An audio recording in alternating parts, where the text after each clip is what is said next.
एक क्वेश्चन जो बच्चे अक्सर पूछते हैं कि क्या सर गाड़ी मिलती है, आपके सारे खर्चे सरकार संभालेगी, आपको 5 स्टार होटल में रहने का मौका मिलेगा, इतने सारा टाइम हो गया, अपना घर घूम के आओ, कहीं घूमने चले जाओ, जहां घूमने जाना हो आप जा सकते हैं। कई जगह तो आपके जो सीनियर्स हैं ना वो ऐसे मिलेंगे, वो कहेंगे भाई टाइम से अपना घर वर पहुंचो, कोई दिक्कत मत लो, काम वाम होते रहे। यानी कि कलर ब्लाइंडनेस हो, आंखें कमजोर हो, आप चश्मा लगाते हैं, आपकी हाइट कम है, आप पे दौड़ा नहीं जाता है, आपको कोई फिजिकल डिसेबिलिटी है, आपके टैटू है, आप।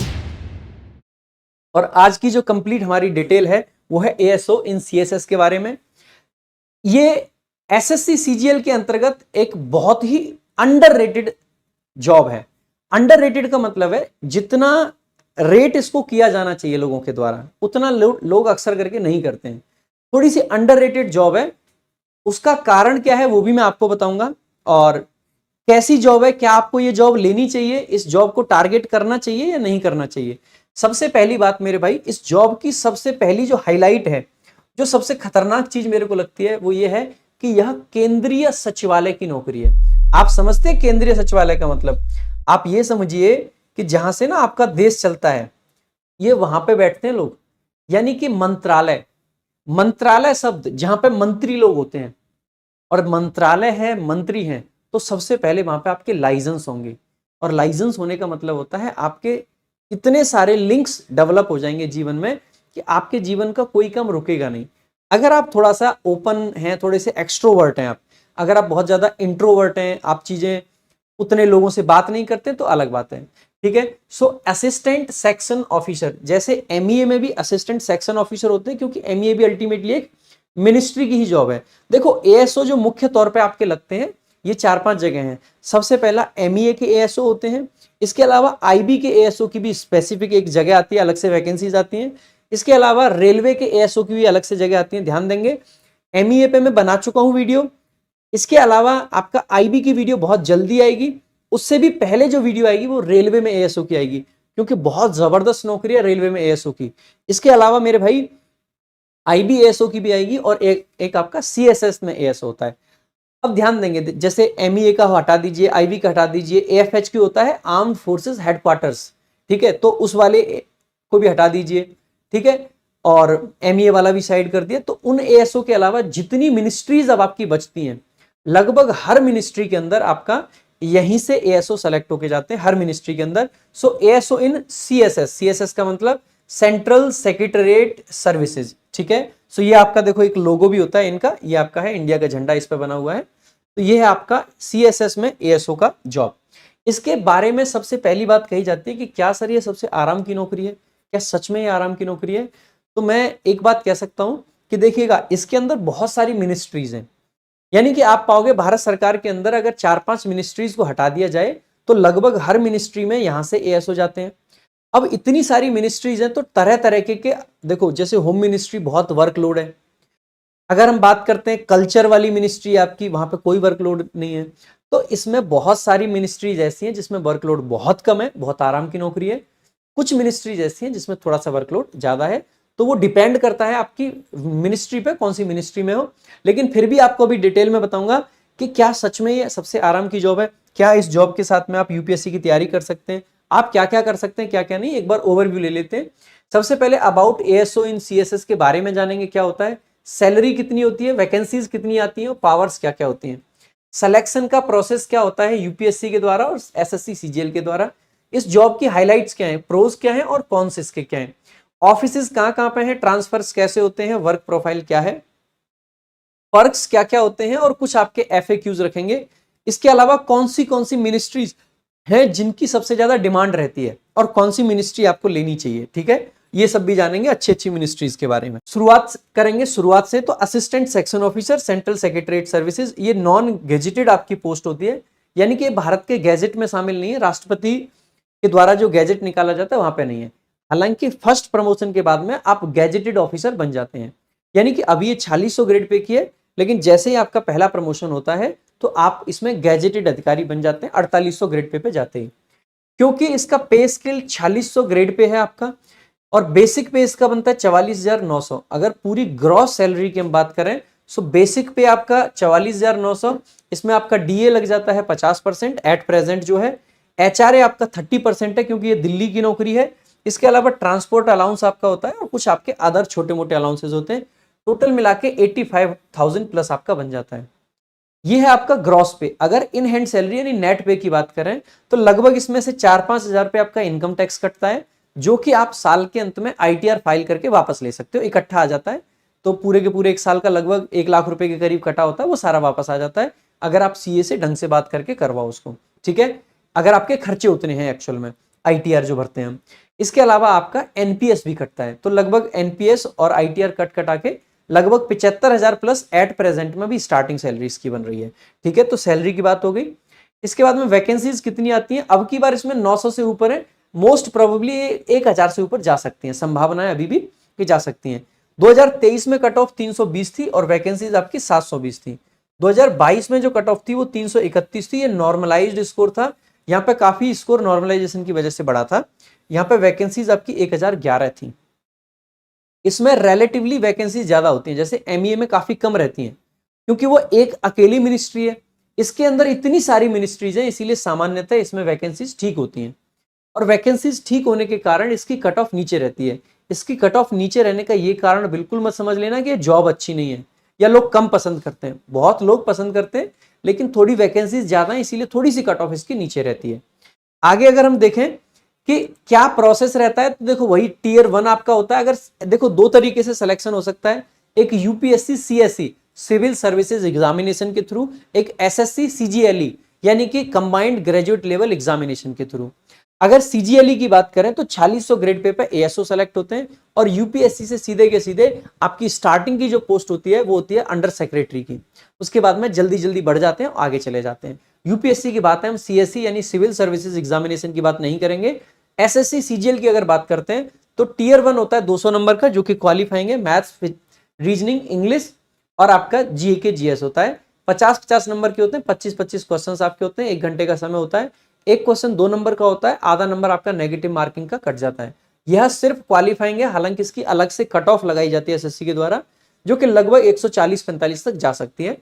इसके अलावा अगर बात करते हैं Tier 2 यानी कि मेंस का जो आपका पेपर होता है, जिन लोगों का प्री क्लियर होता है उनको मेंस के लिए बुलाया जाता है।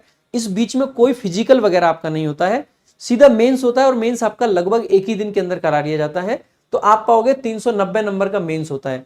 मेंस को 3 सेक्शन में डिवाइड करके कराते हैं। सेक्शन 1 में आपका रहता है मैथ्स और रीजनिंग। मैथ्स रीजनिंग के 30-30 क्वेश्चन होते हैं, हर क्वेश्चन 3 नंबर का होता है, यानी टोटल 90 नंबर। एक क्वेश्चन गलत होने पर 1 नंबर काट लिया जाता है। सेक्शन 2 के अंदर इंग्लिश और GS होता है। इंग्लिश के 45 क्वेश्चन यानी 135 नंबर होते हैं। GS के 25 क्वेश्चन यानी कि 75 नंबर होते हैं।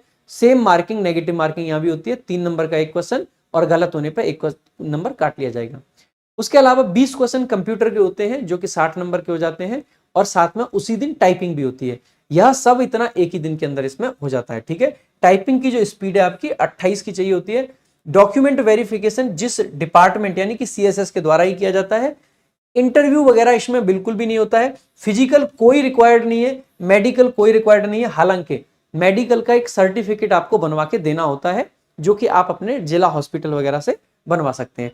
अगर आपकी आंखें कमजोर हैं, अगर आपके आंखों में कलर विजन है यानी कि कलर ब्लाइंडनेस हो, आंखें कमजोर हो, आप चश्मा लगाते हैं, आपकी हाइट कम है, आप पे दौड़ा नहीं जाता है, आपको कोई फिजिकल डिसेबिलिटी है, आपके टैटू है, आपका फलाना ढिमका ढिमकानी जिसका भी नाम आपने लिखवा रखा है, एनीथिंग, ठीक है, यहां पे आपको कोई दिक्कत नहीं आएगी। ये पोस्ट आपके लिए सूटेबल है, कोई दिक्कत की बात नहीं है।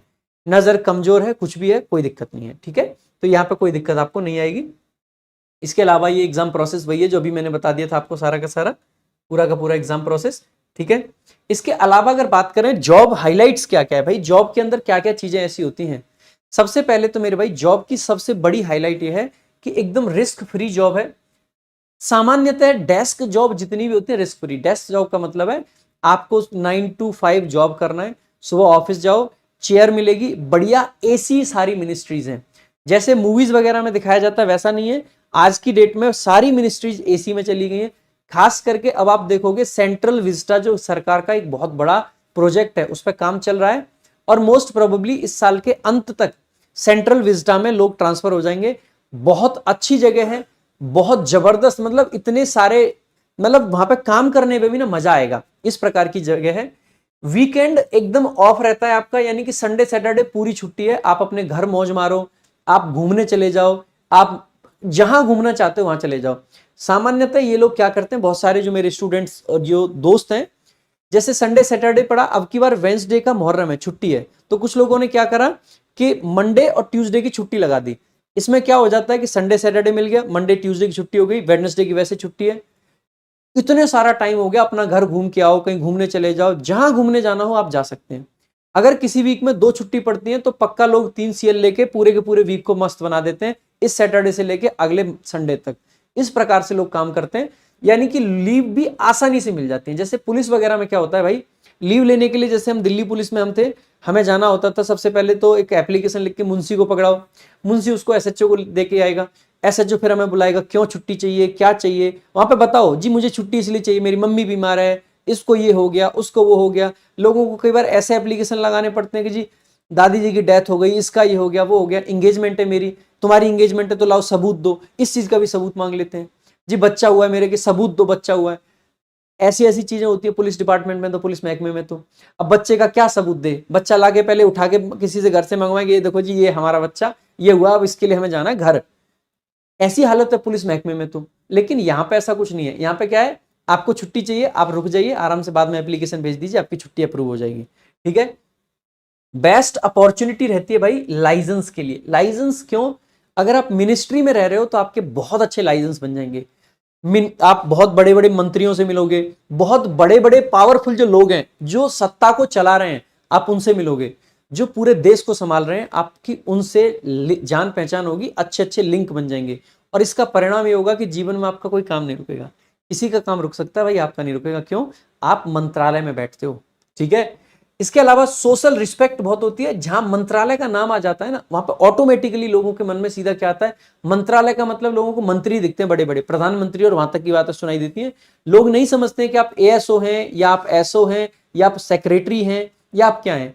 क्योंकि अगर आप ग्रामीण क्षेत्र में जाओगे या थोड़े से ऐसे लोगों के बीच में जाओ जिनको ज्यादा नॉलेज नहीं है, तो ना तो उनको सेक्रेटरी का मतलब पता है, ना ही उनको ज्वाइंट सेक्रेटरी का मतलब पता है, ना अंडर सेक्रेटरी का मतलब पता, ना उनको सेक्शन ऑफिसर पता, ना उनको असिस्टेंट सेक्शन ऑफिसर पता।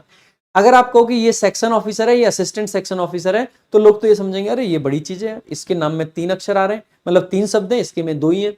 लोग इस तरीके से हैं, तो कोई फर्क नहीं पड़ता है। बस उनको फर्क क्या पड़ेगा कि आप मंत्रालय के अंदर काम करते हो, यानी कि आप बड़े लेवल के आदमी हो। ठीक है। सो मंत्रालय एक अच्छी चीज है, तो सोशल रिस्पेक्ट अच्छी है। क्वालिटी फैमिली टाइम आप बिता सकते हो। क्यों, शाम को जैसे ही आप जॉब से फ्री, ऑफिस से निकल के, कई जगह तो आपके जो सीनियर्स हैं ना वो ऐसे मिलेंगे, वो कहेंगे भाई टाइम से अपना घर वर पहुंचो, कोई दिक्कत मत लो, काम वाम होते रहेंगे। ऐसे भी सीनियर्स होते हैं। तो क्वालिटी फैमिली टाइम आप निकाल सकते हैं। आप चाहें तो डेली मूवी का प्लान कर सकते हैं, अगर आप में दम है रोज मूवी देखने का तो। ठीक है। बाकी मेरे भाई बैलेंस्ड वर्क लाइफ है। देखो इसका ना एक सबसे बड़ा पॉजिटिव आपको बताता हूं, प्लान्ड लाइफ आपकी चल सकती है। आज जिस जीवन काल में अभी हम लोग हैं ना, जिस एज ग्रुप में अभी हम लोग हैं, अभी हमें क्या चाहिए होता है, एडवेंचर चाहिए होता है। अभी हमें क्या चाहिए कि थोड़ा सा ना एक्साइटमेंट होनी चाहिए जीवन में। लेकिन मेरे भाई आपको ना, हमें जैसे पता है क्या होता है, जब हम प्राइवेट जॉब में काम करते हैं, कोई भी व्यक्ति प्राइवेट जॉब में, और प्राइवेट जॉब में मान लीजिए 25 की उम्र में लग गए, आप काम करते रहे, आपकी उम्र 35 हो गई, 40 हो गई, अब आपको 15 साल का एक्सपीरियंस है। अगर आप उस कंपनी को छोड़ के दूसरी कंपनी में जाओगे ना, तो अगर आज आप 1.5 लाख रुपए महीने पे काम कर रहे हो, तो दूसरी कंपनी आपको कम से कम 2 लाख रुपए तो देगी देगी, बल्कि हो सकता है 3 लाख भी दे दे कई बार, इतना इंक्रीमेंट आपको मिल जाता है। बट सरकारी नौकरी की ना सबसे बुरी बात तो पता है क्या है, इसमें स्विच करने का ऑप्शन नहीं है आपके पास। आपको जो डिसीजन लेना है वो आज लेना है, और आपको आज डिसीजन अगले 4 या 5 साल को देख के नहीं लेना है दोस्त। आगे अगर आज आपकी एज 25 साल है, तो 25 से 60 तक तो नौकरी करोगे, यानी कि अभी 35 साल बचे हुए हैं आपके। अगले 35 साल को देख के डिसीजन आपको लेना होता है। और 35 साल में पता है क्या क्या शामिल है, 35 साल में वो एज भी शामिल है जहां पे ना आपके अंदर एडवेंचर नाम की चीज बचेगी नहीं। जहां पे आपका जो प्राइमरी फोकस होगा ना, वो आपका परिवार होगा, आपकी फैमिली होगी, आपके बच्चे होंगे, आपकी बीवी होगी। माता पिता की भी एज एक टाइम के बाद इतनी जा चुकी होगी कि आप जिंदगी में एडवेंचर करना नहीं चाहोगे, बल्कि अपने माँ बाप की सेवा थोड़ी सी करना चाहोगे। और माँ बाप की सेवा करने के लिए ना आपको टाइम देना पड़ेगा। तो आज अगर आप जो भी नौकरी चूज कर रहे हो, उसको इस वाले पैरामीटर पे देख के भी चूज करना कि आप अपने माँ बाप को ले जाके अपना चेन्नई वगैरह साथ रख पाओगे एक्साइज इंस्पेक्टर बन के, या आप प्रिवेंटिव बन गए। हो सकता है आप मोटा पैसा कमा जाओ, मोटा पैसा हमेशा मायने नहीं रखता है जीवन में, आप रेड्स मार के एडवेंचर पा सकते हो। पिछली वीडियो में हमने ईडी के बारे में बहुत सारी बातें की थी, वहां पे हमने बताया था, देखो वो उसका एक अपना पॉजिटिव पॉइंट है। लेकिन मैं जो आपको बताना चाह रहा हूं ना कि कभी भी हमें कोई भी डिसीजन इस बहाव में नहीं लेना चाहिए। कई बार लोग बहाव में ले जाते हैं डिसीजन कि यार चल ये करते हैं, क्योंकि उनको अभी लाइफ में एडवेंचर दिख रहा है। बट 35 साल है मेरे भाई, और 35 साल का मतलब है कि आपको ये भी देखना है कि आपको अपनी फैमिली को संभालना है। कल को आपको ऐसी सेटल्ड लाइफ चाहिए कि आपके बच्चे एक स्कूल में पढ़ पाए। ऐसा नहीं हो कि 2 साल बच्चे इस स्कूल में पढ़ रहे हैं, 2 साल बाद पापा का ट्रांसफर हो गया तो बच्चे का ट्रांसफर दूसरी जगह कराना पड़ रहा है, बच्चा दूसरे स्कूल में जा रहा है। बात समझ रहे मेरी?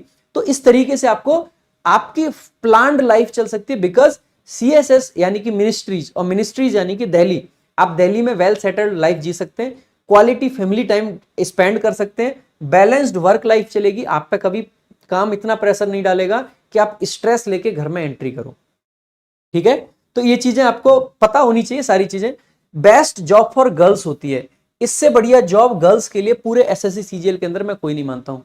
एमईए भी एक अच्छी जॉब है, लेकिन देखो एमईए की मैंने बहुत तारीफें भी की थी, नो डाउट, लेकिन एमईए के कुछ अपने नेगेटिव्स भी हैं। अगर आप लड़की हैं और आप एमईए में हैं तो थोड़ा सा शादी को लेके आगे चल के या तो आपको एमईए वाले से ही शादी करनी पड़ेगी।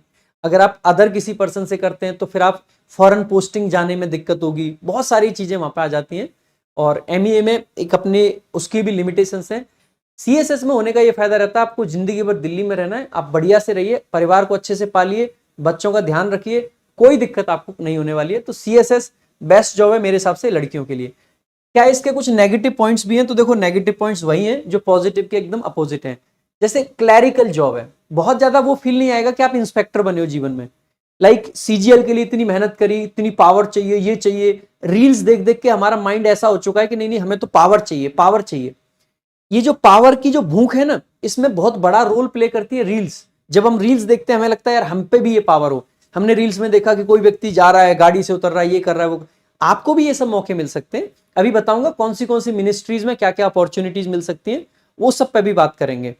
ठीक है, तो क्लैरिकल जॉब है, थोड़ा सा बोरिंग सा काम होता है, तो स्लाइटली बोरिंग जॉब है, थोड़ा सा पक जाते हैं लोग थोड़ा सा इससे कि यार कुछ नया नहीं मिल रहा है, वही डेली का काम, वही डेली की चीजें, वही नोटिंग, ड्राफ्टिंग, एप्लीकेशन लिख, इसके बीच में कोऑर्डिनेशन का काम, ये सब चीजें आपकी रहती हैं।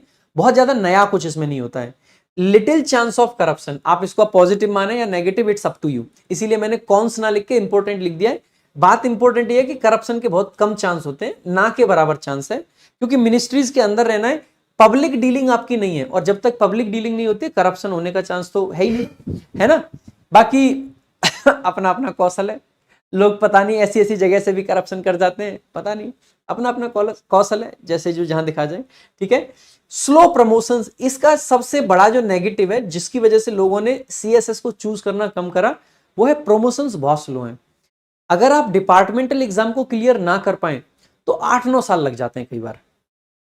डिपार्टमेंटल एग्जाम अगर आपने टाइम से क्लियर कर लिया, 5 साल में आप एलिजिबल हो जाते हो देने के लिए। अगर टाइम से क्लियर कर लिया तो आप आसानी से बन जाओगे एएसओ। लेकिन नहीं कर पाते हैं तो फिर क्या होता है कि वैकेंसीज बहुत कम कम आती हैं, जिसकी वजह, मतलब एएसओ नहीं एसओ, तो जिसकी वजह से पहला ही प्रमोशन आपका 8-9 साल तक खिंच जाता है। जैसे ईडी में बताया था 2 साल का ऑर्डर पास हो रखा है। ठीक है, इनकम टैक्स में भी बहुत जल्दी बन जाते हैं, लेकिन यहाँ पे स्लो है भाई, है ना। इसके अलावा थोड़ी सी, क्योंकि दिल्ली में हमेशा पोस्टिंग रहती है, आपको दिल्ली में ही रहना पड़ेगा, और दिल्ली यार अपने आप में महंगी जगह है अगर आप ठीक सी जगह रहना चाहोगे। अगर झुग्गी झोपड़ी टाइप जगह में रहना है तो अलग बात है, बाकी आपको फ्लैट वगैरह मिल जाते हैं। और सीएसएस का एक बहुत बड़ा बेनिफिट ये भी है, क्योंकि आपको हमेशा दिल्ली में रहना है, तो अगर एक बार जब आपको क्वार्टर अलॉट हो जाता है तो आपको बार बार उसको चेंज करने की जरूरत नहीं है। आप बढ़िया अपने घर की तरह से उसको सजा सकते हैं, बना सकते हैं, और रिटायरमेंट तक उसी जगह पर रहने का प्लान कर सकते हैं। हालांकि प्रमोशन होने के बाद में जो 4 साल जब हो जाते हैं तो आप एक अपग्रेड होने का जो क्वार्टर है ना, जो क्वार्टर अभी जिस लेवल का, उससे एक अगले लेवल का आपको मिल जाता है। ठीक है, उसके अलावा ministries usually change in 9 to 10 years. ध्यान रखना, स्टार्टिंग में जो मिनिस्ट्री मिलती है जरूरी नहीं है कि लाइफ टाइम वही रहे, सामान्यतः 9 से 10 साल में आपकी मिनिस्ट्री एक बार बदल जाती है। ठीक है, तो इस चीज का भी ध्यान रखेंगे। आगे देखेंगे और क्या क्या चीजें होती हैं। देखो, तो वर्क इसका बहुत सिंपल है, routine noting, writing, drafting, submitting letters to higher authorities, as well as completing files and creating reports. यही सब काम है, सिर्फ और सिर्फ पेपर वर्क है, सिंपल सी बात है। Maintaining the crucial link between parliament and the cabinet secretariat, ठीक है। उसके अलावा ensuring continuity in the policies of the government of India. देखो हालांकि पॉलिसी मेकिंग में जो ज्यादा रोल होता है वो आईएएस का होता है, आपका नहीं है। अगर आपको जीवन में पावर ज्यादा ही चाहिए, पावर की भूख है, तो आईएएस बनना पड़ेगा। इवन आप आईआरएस बन के भी पावर नहीं ले पाओगे। अगर आपको लगता है कि इनकम टैक्स में, एक्साइज में, इन सब में बहुत पावर है, तो बहुत ज्यादा पावर वहां भी नहीं है भाई। बिकॉज उनके जो बड़े सीनियर्स है ना, आईआरएस भी आईआरएस बनने के बाद में पेपर दे रहे होते हैं, क्योंकि आईएएस बनना अल्टीमेटली मिनिस्ट्रीज में आना है उनको भी, क्योंकि असली पावर अगर कहीं है तो वो आईएएस के पास में। तो आप यूपीएससी निकालिए, बढ़िया से पावर लीजिए, क्या दिक्कत है, ठीक है। इसके अलावा मेरे भाई ट्रेनिंग क्या रहती है, तो 2 मंथ की ट्रेनिंग होती है, जो कि इन हाउस ट्रेनिंग होती है। एक इंस्टीट्यूट है इनका, वहां पे होती है, ठीक है, आईएसटीएम इंस्टीट्यूट है, इसमें होती है। ये आपकी मिनिस्ट्री मिलने से पहले ही होती है। ऐसा नहीं है कि मिनिस्ट्री आपको मिल गई उसके बाद मिनिस्ट्री कराई, नहीं। सीएसएस में सिलेक्शन हो गया, मिनिस्ट्री बाद में मिलती रहेगी, पहले ये ट्रेनिंग होती है। उसके अलावा भाई आपकी एक ट्रेनिंग और होती है उसके बाद में, जिसको हम भारत दर्शन और विलेज अटैचमेंट बोलते हैं। भारत दर्शन का मतलब है आपको इंडिया घुमाया जाता है, विलेज अटैचमेंट का मतलब है आपके एक विलेज से अटैच कर दिया जाता है, तो वो होती है। ये 1 वीक ईच ट्रेनिंग होती है, यानी कि दोनों ही 1-1 हफ्ते की है, तो ये भी ज्यादा नहीं है। इसके बाद में आपको मिनिस्ट्री वगैरह अलॉट कर दी जाती है। मिनिस्ट्री सर कैसे मिलती है, तो देखो टॉप मिनिस्ट्रीज क्या क्या है। सबसे पहले एमएचए, यानी कि होम अफेयर्स वाली आपकी जो मिनिस्ट्री है, अगर सबसे ज्यादा पावर्स हैं, अगर सबसे ज्यादा डाइवर्सिफाइड जॉब है, तो वो है मिनिस्ट्री ऑफ होम अफेयर्स की। लेकिन बहुत सारे लोग एमएचए में जाना नहीं चाहते, क्यों? क्योंकि एमएचए में जितनी पावर है मेरे भाई, उतना ही ज्यादा वर्कलोड है। अगर सबसे ज्यादा काम किसी मिनिस्ट्री में है तो वो है एमएचए में। लेकिन क्योंकि ज्यादा काम है, इसका मतलब है सबसे ज्यादा लिंक आपके यहीं बन सकते हैं, सबसे ज्यादा लाइजन आपके यहीं बन सकते हैं, सबसे ज्यादा पावर आपको यहीं रह के मिल सकती है। इस मिनिस्ट्री के अंदर पता है आपको, शायद जान के हैरानी हो, इसका एक फॉरेन सेक्शन भी होता है, ठीक है। और अगर उस सेक्शन में आप हो, उस डिवीजन में अगर आप हो, तो आपको विदेश जाने का मौका भी मिल जाता है। 6 महीने से लेके 1 साल तक का पीरियड होता है। आप 2-3 बार विदेश जा सकते हैं पूरी सर्विस के दौरान, अगर आप उस सेक्शन के अंदर हो। तो यहाँ पे वो भी मौका मिल जाता है जो कि एमईए वालों को मिलता है, लेकिन एमएचए में भी एक है। इसके अलावा एमएचए में अलग अलग राज्य जो हैं, उनसे भी बेसिकली उनके भी अलग अलग सेक्शंस होते हैं, वहां पे भी दिया होता है। अगर आपको नॉर्थ ईस्ट मिल रखा है, तो आपको बार बार महीने में हर 15 दिन नॉर्थ ईस्ट घूमने का मौका मिलेगा। जब भी आप नॉर्थ ईस्ट जाओगे तो आपके सारे खर्चे सरकार संभालेगी, आपको 5 स्टार होटल में रहने का मौका मिलेगा, हर चीज आपको सरकार देगी और आपको घूमने का पूरा चांस मिलेगा। तो अलग अलग सेक्शंस हैं इसमें भी, और बहुत अच्छे अच्छे सेक्शंस भी हैं, बहुत बढ़िया बढ़िया सेक्शंस भी इसमें रहते हैं, ठीक है। इसके अलावा कल्चर की एक ऐसी मिनिस्ट्री है, इसमें वर्कलोड 0 है, ठीक है, बहुत कम वर्कलोड है, ठीक है, नो वर्कलोड, नो वर्कलोड। और नो वर्कलोड का इसका मतलब यह है कि अगर आपने जीवन में ये सोचा है कि सीजीएल क्लियर करके आपको यूपीएससी का एग्जाम देना है, तो आप आंख बंद करके ये सीएसएस ले लीजिए और कल्चर वाली मिनिस्ट्री के लिए कंपीट कीजिए, ये वाली मिनिस्ट्री ले जाइए, आपको इतना सारा फ्री टाइम मिलेगा कि आप तसल्ली से तैयारी कर पाओगे। इसके अलावा हेल्थ मिनिस्ट्री है, इसमें अपने बेनिफिट्स हैं। हेल्थ मिनिस्ट्री में एक तो जितना, जैसे आपका एक होता है सीजीएचएस, ठीक है, सीजीएचएस यानी कि ये सेंट्रल गवर्नमेंट की हेल्थ स्कीम होती है, सेंट्रल गवर्नमेंट हेल्थ स्कीम। इसमें हर महीने पैसे कटते हैं, ऐसा नहीं है कि सीजीएचएस फ्री में है सरकार की तरफ से, नहीं, हर महीने कुछ कुछ पैसे कटते हैं, शायद 140 या कुछ ऐसे रुपए, ज्यादा नहीं है। इसके बदले में सरकार फ्री इलाज कराती है। लेकिन फ्री इलाज का मतलब ये नहीं आप कहीं भी हॉस्पिटल में जाओ सीधे के सीधे आपको फ्री में इलाज हो जाएगा, ऐसा कुछ नहीं होता है। पैसे वहां देने पड़ते हैं, लेकिन वहां के जो बिल वगैरह हैं, आप अपने मिनिस्ट्री में जाओगे लगाओगे, या आप अपने ऑफिस में आओगे लगाओगे, तो वो पैसे रिम्बर्स हो जाते हैं, वापस हो जाते हैं। लेकिन अगर आपकी मिनिस्ट्री क्या है, हेल्थ मिनिस्ट्री है, तो इसका फायदा ये होता है कि आपको पैसे देने ही नहीं है, जहां भी आप इलाज कराओ कैशलेस हो जाता है। यानी कि सीजीएचएस कार्ड से कैशलेस आपका हो जाता है, वैसे नॉर्मली आपका नहीं होता था, ठीक है। बाकी फाइनेंस मिनिस्ट्री में भी ठीक ठाक पावर मिल जाती है लोगों को, तो ये भी अच्छी है, काफी प्रेफर करते हैं लोग इसको भी। इसके अलावा इंफॉर्मेशन एंड ब्रॉडकास्टिंग जो टेक्नोलॉजी है, मतलब ये जो मिनिस्ट्री है, ठीक है, इसके भी बहुत सारे लोग प्रेफरेंस बढ़ते हैं। इसका कारण ये है कि इस मिनिस्ट्री में अगर आप हो, तो आपको बड़े बड़े जो आइकन्स हैं, सेलिब्रिटीज से मिलने का मौका अगर सबसे ज्यादा आपको कहीं मिलता है तो इसी में मिलता है। और जैसे जैसे आप सेलिब्रिटीज से मिलोगे, आपके लाइसेंस उतने अच्छे बनेंगे, लिंक डेवलप होते हैं, ठीक है।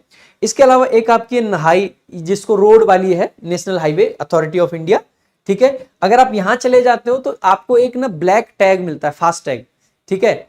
उसमें क्या होता है कि आप फास्ट टैग पूरे इंडिया में आपका फ्री हो जाता है, आप जहां भी जाओ फास्ट टैग, यानी कि आपको ना आई कार्ड भी नहीं दिखाना है। जैसे जनरली जैसे मान लीजिए आर्मी वाले हैं या पुलिस वाले हैं, उनका फास्टैग चल जाता है लेकिन उनको आई कार्ड दिखाना पड़ता है।